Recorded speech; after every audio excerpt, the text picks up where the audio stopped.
Intelligent upscaling. Now, before we had things like DLSS as introduced in 2018, we really just had these basic solutions that didn't really do that well. And DLSS was first advertised to us to unlock the capabilities of ray tracing on graphics cards, because ray tracing is stupidly demanding, but this upscaler was also advertised as a performance enhancer. So you already are running at a decent resolution, I guess. Do you want to get more frames with that? Well, basically you can upscale it without a major hit to your visual quality instead of turning down a bunch of settings in the games. But that was back in 2018. Now the conversation has changed. There's now a genuine argument that upscaling could look better than native resolution, or at least native TAA resolution. And at the same time, you're getting better performance. And instead of upscaling becoming a performance enhancer to make your gaming experience better, it is nowadays more like a requirement. Then we flip the whole upscaling thing. Let's talk about frame generation. This was another technology that's introduced that basically takes 2 real frames in your game, and then it's trying to insert a frame in between that and give you some smoother motion in your games. And honestly, it can be a pretty damn good technology. I do like it, as long as everything's like all the stars aligned to make it work right. But frame generation will also be marketed to many people, is making you think that you're getting a better GPU than you actually are. What they're saying is that a 5060 almost 6 times faster than a 3060 in Alan Wake 2. And that's just not true at all. These technologies as a base thing can be pretty damn cool, upscaling, frame generation, but nowadays they're getting relied on so much. Some games will even go so far as to hide the internal resolution the game is actually running at, and then tell you that it's running at native resolution when that's not true at all. And at the same time claiming that they optimized their game. And I think the important thing with upscaling and frame generation is these technologies, they are not magic and they have some major flaws to them. You know, you can only upscale so much. If you have an internal resolution of like 540p being fed into it, it's not like magic. Like, it doesn't make a perfect image. There's all kinds of flaws. So upscaling really works better when your output resolution is higher. And then with frame generation, it relies on your GPU to be very, very fast, because frame generation will always add latency to whatever game you're playing. Just because you're getting 30 FPS and you generate to 60 doesn't mean it's gonna feel like 60 FPS. So you need a high enough base frame rate, a high enough base level of performance. But the real sin with these technologies, and I think many people could see the writing on the wall when they're first introduced, is that these things allow developers to take shortcuts and take the easy road instead of actually fixing and optimizing their games. I think Monster Hunter Wilds is the worst example of this ever. Even with a decent graphics card, they want you to upscale from like 540p and use frame generation to even play the game. So you're adding all of this lipstick to this dirty ass pig of a game. And that's why on Steam nowadays, it is overwhelmingly negatively reviewed. It's just, how do you release such a dog shit game? But what is optimization? You might think that optimization is just, hey, get the FPS as high as it can possibly go. And that's not what I would consider optimization at all. What optimization is actually a balance of the performance that it takes to run on your system and the visual experience or the graphical experience that you're getting out of it. So you could even do optimizations like that stylistically, or you can do optimizations at a code base level or an engine level. Which is why when I hopped into Battlefield 6, this is a huge studio, obviously, Battlefield Studios, and they're published by EA. My first thing is like, oh, every single AAA game runs like shit nowadays. I'm not excited for this. I wouldn't think that it'd be good at all. However, opening up Battlefield 6 was a complete relief. Oh, dude, this is nice, dude. So you just hop in, we're at 1440p high on native, and you just hop in, you're in the 80s. Like, you don't have to tinker with shit, it just kind of works, it feels good, and this is on an ARC card. I just like that, I appreciate that. And yes, that was me playing on an ARC B580 GPU, and that is only a $250 graphics card. And we're playing at like 1440p, high frame rate, native resolution. I mean, yeah, it was medium settings, but are you gonna sit here and tell me that medium settings looked bad in that case? I think medium settings looked just fine. So what here did Battlefield 6 do right? When there's so much chaos going on, how is the performance as good as it is? And is this even possible for other games to do? We're gonna jump into that. But first, a word from a sponsor. Oh yeah, we need to put about 10K on that. All right, sound good. Oh. My bad. I didn't see you guys there. You might be wondering, where am I and what am I doing? Well, I'm actually at my dad's work setup, but why am I also working up a sweat? I'm on FlexiSpot's treadmill right now. As you can see, my dad uses his desk every single day. It's held up extremely well since we've got it. It's extremely smooth and has a high weight capacity. It's just very well built overall. And for the rest of this segment, I wanted to turn on the treadmill just so you can get an idea of how loud it actually is or how quiet it actually is. That's kind of nice. This is a walking treadmill, and it can also incline, which really impressed me. That's a way to kind of get a little bit more work in without going faster necessarily. It goes from about 1.43% to 12% incline. It's also extremely durable. It can hold up to 275 pounds of capacity, at least rated for it. And something that blew me away with this is the Bluetooth speaker. Bluetooth is now connected. Has no right being as good as it is. Having a treadmill to keep some activity up, some energy, and then also standing to change your posture really keeps your body in a good state. You can find all of these things in the description below. Maybe you'll even find a discount code because all of these are already at great prices, but they might just get better. There actually is a code for their 9th anniversary sale, up to 65% off, so check it out. And let's get back into the video.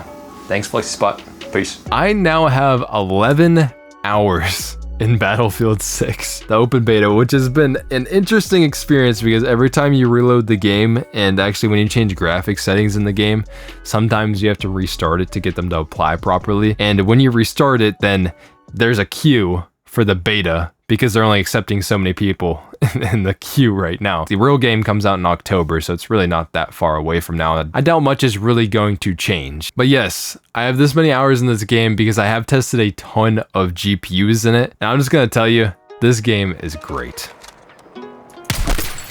Oh yeah, we hit that clip, we hit that clip. We hit that clip, oh my god, good golly, bro. Oh, fuck. In so many ways, it respects the player. Like, one, by allowing people to play the game at comfortable frame rates and it not to look like absolute dog shit. And then two, respecting the player in the fun. You know, Battlefield 6 changed a lot of different things, and the community has been pretty damn positive about it. I think that one really shows with the Steam player charts on the game. I mean, this 24-hour peak on the weekend, yes, it is a free beta, and anyone can hop into it, but 500,000 players is pretty nuts, and I wonder if it's going to ramp up. They're having another beta in another week. Now, you can't really see any reviews on it. Reviews don't exist yet for the game, but man, I think a lot of people have been excited about this game. Now, this game runs so well because, honestly, I think it's because of EA's history making Battlefield so much in the past. It's much different than like a small dev studio that's using Unreal Engine 5. Like, they have a lot of tools at their disposal, and something that I want to point out that is just super based is this tweet. This is one of the lead producers that say they won't switch to Unreal Engine 5 for Battlefield. DICE lead producer David Sirlin says Battlefield 6 unique destruction isn't possible on a generic engine like Unreal Engine 5, and the Battlefield studios have no intention of leaving the Frostbite engine in favor of Unreal Engine 5. So this is an idea that Battlefield has going into it, that they're sticking to a custom engine because they can do things like this. Like the war, the aspect of the environment reacting to the players in it, that this is a real battlefield. I know, it's in the name. And that's something that Unreal Engine 5 can't do in the same way, which I think is funny because Unreal Engine 5 is literally built for Fortnite, and that game is all about destructibility, but it's in a different way, I guess. Basically, DICE that makes Battlefield is sticking to their engine because they know it will be better for them in the end. That's probably one of the reasons why it looks so good and it runs so damn well. And it doesn't surprise me because the Frostbite engine has been around for a long time. I remember playing Battlefront, the reboot, back in like 2013 on it. Besides all the controversy, Dragon Age the Vanguard was built on the Frostbite engine, and it does look very, very good. That wasn't really one of the main problems about the game. I'm not gonna sit here and say that this is the absolute pinnacle graphical masterpiece. It's really nothing compared to, like, you know, high-end ray tracing or path tracing or something like that. You know, ray tracing, path tracing is so extremely hard to run that it's not really worth it, in my opinion. And also, it's not even really up there with some of the highest end rasterized games that use maybe like software real-time lighting that use like Unreal Engine 5. Yeah, they can look better, but I think Battlefield 6 is hitting a great balance. And we talked about what is the definition of optimization. It's hitting that balance of performance and visual quality. Are you running around Battlefield 6 thinking, oh, this doesn't look good? I feel like you're crazy if that's the idea that you're getting from this. You feel immersed when you're playing the game. What the? Holy shit.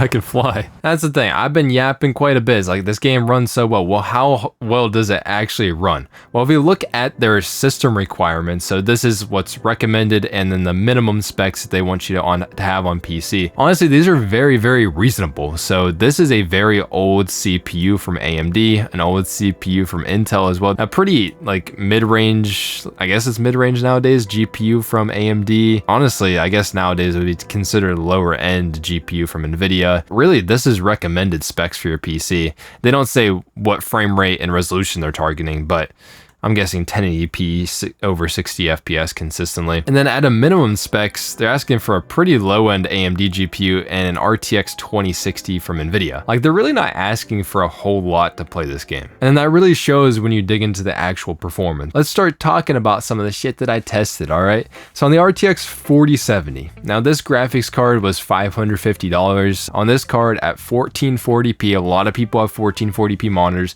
native resolution at high settings, that's just one step away from max settings in the game, and you can get 100 FPS at 1440p native. If you hop over to a game like Assassin's Creed Shadows, like if you want to run high settings on the 4070, it's getting like half the frame rate. In Battlefield 6, yes, it's a shooter, competitive shooter and everything, but I would much rather play with this many more frames. The game feels really damn good. And if you do want to use some upscaling at 1440p, just a little bit, and you can get about 130 FPS quite a bit of the time. But what I found super interesting is that you can actually hop up to 4K on the RTX 4070. Again, high settings on a new AAA game on like a mid-range GPU, I guess. Yeah, you can go to 4K native and get about 55 FPS, which is way more than I would think the 4070 could get in almost any case. So that's pretty damn good, I'm not gonna lie. But if you want to upscale at 4K, this is where things like upscaling should be used. It's a performance enhancer. Like, you can barely even tell upscaling is on here,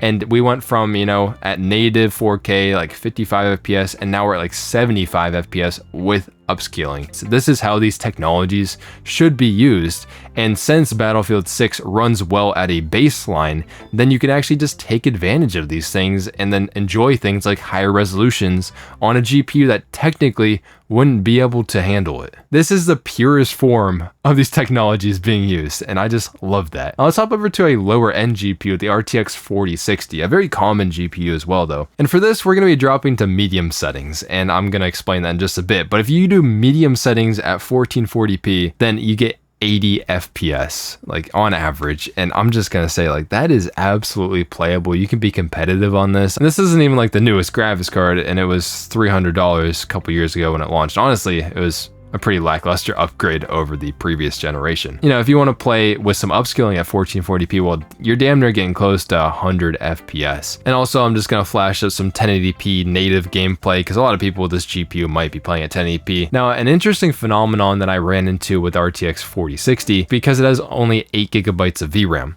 So if I were to use things like high settings, it actually told me in the settings menu that it was pushing the VRAM limits. And that means that it wasn't running properly. It was usually only capped out at like 60 FPS. Usually, you could turn on upscaling to alleviate some of the VRAM constraints that you have, but 8 gigabytes is still rough for that apparently, because when you even upscale, it just doesn't really change your frame rate at all. So 8 gigabyte graphics cards pretty much need to play at medium settings from what I can tell to get a good experience, which does suck. But honestly, that is on the hardware manufacturers. NVIDIA and AMD, they just keep giving us 8 gigabyte graphics cards at, you know, entry level price points. I got a couple more GPUs for NVIDIA here. The RTX 5070 Ti, which nowadays goes for like 800, I think, dollars, somewhere in there. So pretty expensive graphics card, and you're gonna see that, yeah, it runs pretty damn well. Let's just start off at 4K. What I thought was interesting is if you set it to auto settings in the game, like it automatically detects you to run at low settings at 4K, which just makes no sense to me. It was getting 120 FPS very comfortably, and it didn't default to turn on any upscaling bullshit or anything like that, because they know that you don't really need it in this game. It's not reliant on upscaling. And if we up it to high settings at 4K, I was getting like 90 to 100 FPS on the 5070 Ti, and that's a native freaking 4K, man. It is insane. Like, yes, this is a very fast and expensive graphics card, but still, that is amazing performance. You know, if you want to use some upscaling, you know, adding to the performance, not really taking away anything, it's up to you if you want to use it. 120 FPS typically on average, with just a little bit of upscaling. Like, that is so cool. And actually, most people that have this graphics card, I would be expecting to honestly be playing at 1440p. At least that's where it's targeting, to be honest. The 5070 Ti at 1440p native high settings, honestly, at this point, you might as well just max out the graphics to ultra, but you get 150 FPS on high. That's native 1440p. That's great. Okay, that is awesome performance. I also went ahead and tried it with some frame generation just to see what the heck happens, and I tended to get around 230 FPS with just ×2 frame generation. You also have ×4 if you want to use that on this card. I did want to show you what the heck happens if you throw in an RTX 5090 in here, because do you even need that here? Because most other graphics cards run perfectly fine. It defaulted you on auto settings to run at 4K native on high settings on the 5090. And I got like 150 FPS just ripping. And if you upscale from 1080p up to 4K, so performance mode upscaling, then you get over 200. But in this computer, I have a 9800 X3D CPU, which is literally the fastest gaming CPU in the world. And the 5090 will get limited by the CPU in this game. You can see that by the CPU busy metric. If you want to learn more about that, I have a whole video about overlays and everything. I'll link that up there as well. And if you drop the 5090, and if you just want to run this at 1440p, even with the fastest CPU in the world, you get CPU limited. The last thing I wanted to check on it, like if we ran at 4K, completely maxed out the graphics settings to ultra, just native 4K, the 5090 gets 140 to 150 FPS. And I know if I were to compare the 5090 to many other games, the 5090 would not be able to nearly hit that kind of frames maxed out at 4K. It just, that's a lot. Now let's go ahead and check out some AMD graphics cards just really quick. I didn't have tons of time to test some things. As you saw, I already had like 11 hours in the game, but I did test a couple AMD ones. And let's first start off with the RX 9060 XT 16GB. I don't have the 8GB version of this graphics card, so you know that we'll be able to turn up settings to like high, because 8GB seems to struggle in this game. This card by MSRP was marked at $350. Right now it's going for about $370 at the moment. You know, for that price point,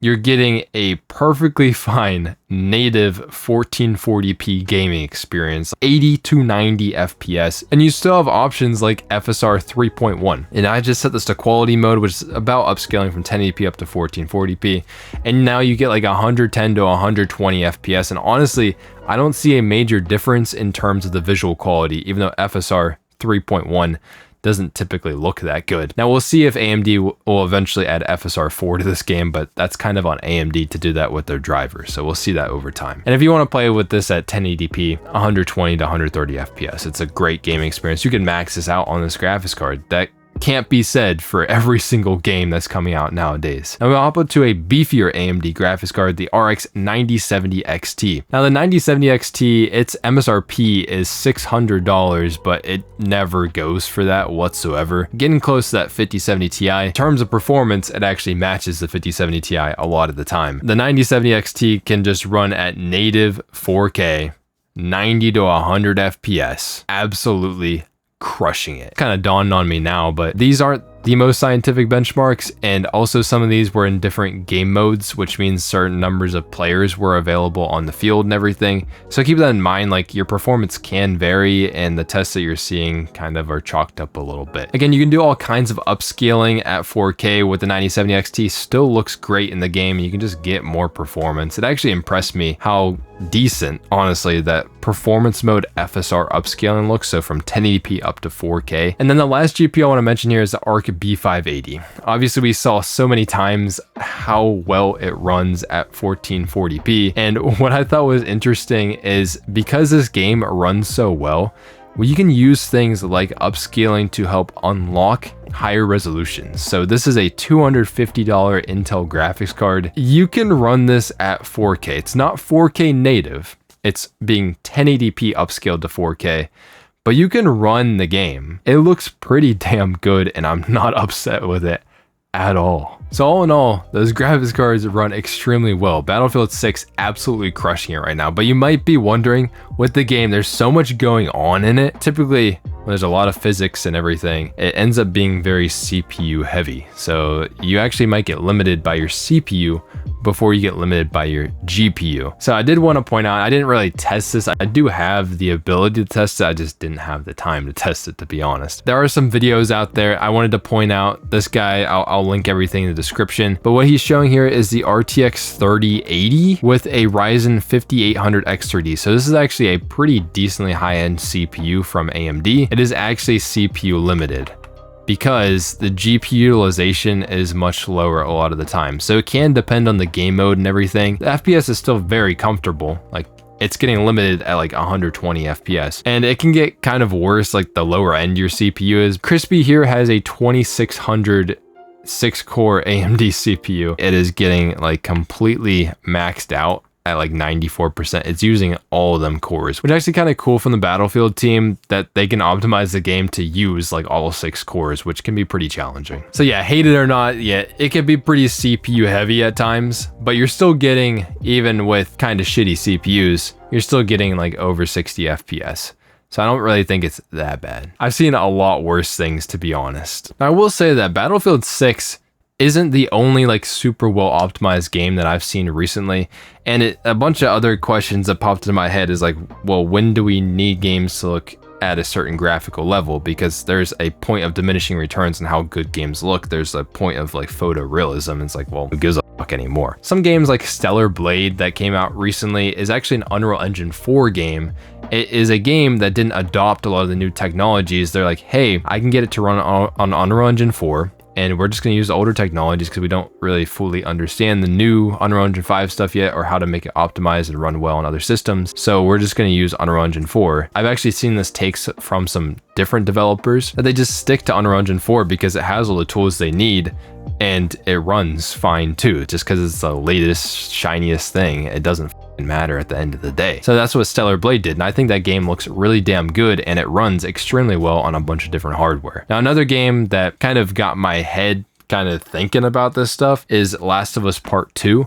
I played through that recently, and I think that game looks absolutely incredible. Close to as easy as to run as Battlefield 6. It just got me thinking if games really need to look that much better than that. Now, what's interesting with games like Battlefield 6 and Last of Us Part 2, games and studios that have pretty large budgets. That's what kind of brings me back to this same tweet we saw the lead producer of Battlefield 6 actually say. He said, this kind of destruction, what we're doing is not achievable on a generic engine, and that they're gonna stick to the Frostbite engine. This is an engine that they've been working on for over a decade, and it is custom tailored to what they do. And that also applies to a game like Last of Us Part 2. That's a very, very big studio. And it really begs the question with games like Battlefield 6. Yes, this runs great, but is this achievable for smaller dev studios to do? Because like me personally, most of the games that I've really enjoyed recently actually have come from a lot smaller studios, like Expedition 33. That game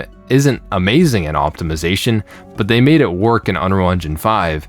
And they're a smaller team, so they're probably using Unreal Engine for a necessity. It begs the question if this type of research and development is even available to a lot of studios.